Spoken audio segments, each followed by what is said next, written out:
Je sais pas quoi faire de mes jambes et de mes mains. Et j'arrive pas à tenir en place, donc je sais pas comment on va faire. L'activité au cabinet est très intense et axée que sur la chirurgie. Je suis un planto exclusif maintenant depuis plus de 15 ans. C'est vraiment l'implantologie et surtout les chirurgies avancées, les chirurgies lourdes, les manques osseuses et tout ce qui est greffe ou éviter les greffes. Alors j'en ai beaucoup. Alors si on parle de la même, ça doit être peut-être le combat. Je suis dans le monde du combat maintenant depuis très très longtemps, depuis tout petit, qui passe par le kung-fu, la boxe thaï, kickboxing et autres. Étant tout petit, déjà, j'aimais beaucoup le foot et le monde du combat. Et le combat, c'était surtout avec les découvertes de films de Bruce Lee, pour être vraiment honnête. Énormément de choses. Ça me permet de me concentrer, de pouvoir évacuer mon trop plein d'énergie, parce que comme vous pouvez le voir, je ne tiens pas en place, même si là j'ai mis une marque au sol pour pas trop bouger. Ça me permet de m'évader, mais c'est surtout en réalité vraiment très personnel, c'est-à-dire que j'ai besoin d'avoir de l'adrénaline, j'ai besoin d'avoir que la vie ne se ressemble pas, que les jours ne se ressemblent pas, et le combat c'est ça pour moi. C'est des shoots d'adrénaline assez régulièrement, plus tout le préparatif qui va avec. Pour le côté sportif par rapport au combat, faut pas avoir peur de l'effort intensif. Voilà, faut être motivé pour s'entraîner beaucoup. Faut accepter aussi le fait de prendre des coups, d'en donner.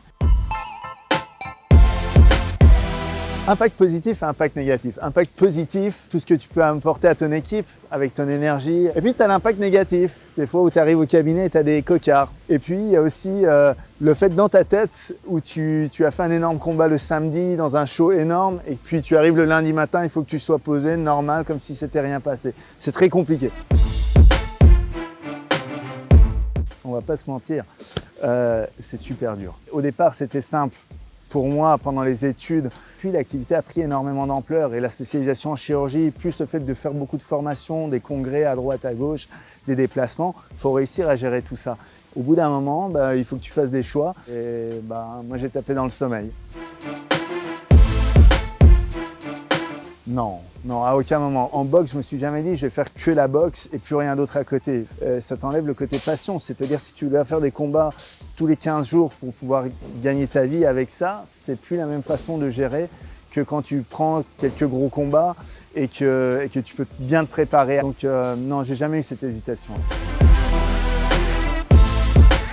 Mon plus beau souvenir, le plus marquant, l'explosion dans ma tête, c'est la ceinture mondiale en 2005. Parce que celle-là, elle est inattendue pour moi, inattendue aussi pour ceux qui ont organisé ce championnat du monde. Et en fait, j'ai fait un énorme KO et je suis reparti avec la ceinture et c'était incroyable comme événement.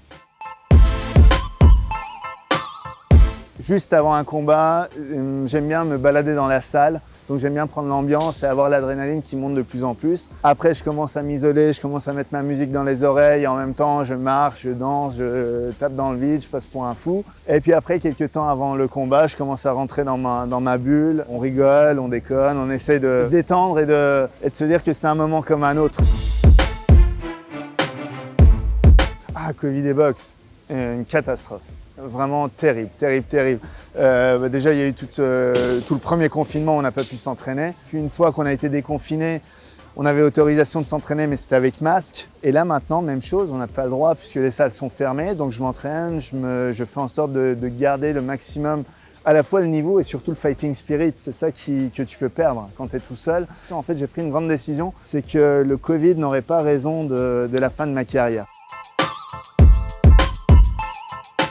Une grande place. J'aime beaucoup cette activité. J'aime beaucoup partager, transmettre. J'aime beaucoup rencontrer des nouvelles personnes, voyager aussi pour ça. Je passe énormément de temps à préparer mes conférences ou mes cours et c'est quelque chose qui me passionne également. Sans aucun doute, le combat professionnel, sans aucun doute.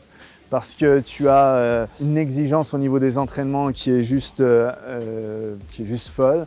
Tu as une gestion que tu dois avoir du stress, de l'adrénaline et de tout ça, déjà pour toi-même, pour pouvoir combattre normalement.